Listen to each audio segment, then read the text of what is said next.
It truly brings it. I mean, it is really hardcore in terms of the action. It's just bigger than the last one. It's just kind of insane.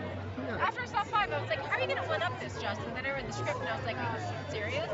And he was. So he brought it. So hard being one of the only girls with The Rock and Evans and Paul Walker. It's torture.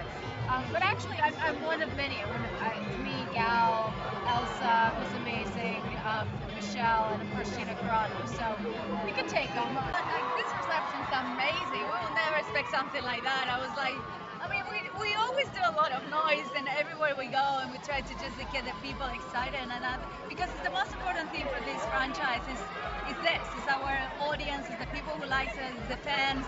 So it's amazing to see, like, it makes you feel really proud, you know, that they like the movies and they come to see us. I got the part for meeting a producer, and I got the call when I was in LA in my apartment, and I definitely was like leaping around like a little girl. Because I remember the first one, the first Fast and the Furious 6, and I was just like, I love the relationship, the chemistry they had. So it's just been an incredible blessing to be a part of. I love London. I love the city. Luckily, we got to shoot this movie during the Olympics, so it was amazing, and the weather was great. The people I got to work with, the local ones, were great, and I love it. I'm gonna come again and again and again. Drama that comes with forgetting the world you came from, and the drama that comes with living the fast life with a crew that's 10 times more evil than anything you've ever experienced before, and then having your crew find out that you're alive and want to get you back, and you not remembering who they are and rejecting them. It's a pretty hardcore storyline. So I was really happy to play. Pretty much right where we left off on the last one. They got a lot of bank, but you know, they're doing their best they can to create their home. But more or less, they're living in a cage. They got a baby, and you know, things are looking right, but they're not feeling right.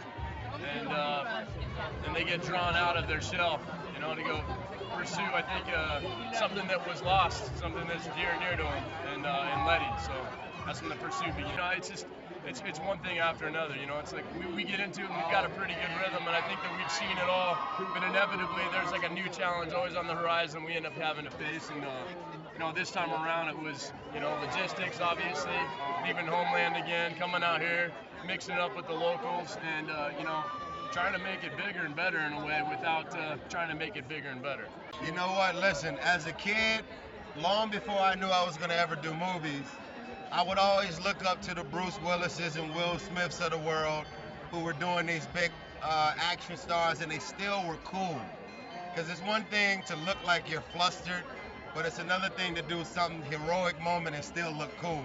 And I think I still look cool in the tech sequence. You know, some of the vehicles in the film, and I was exceptionally surprised by, because even Harley Davidson, they made a Han bicycle with the Han colors, the orange and black.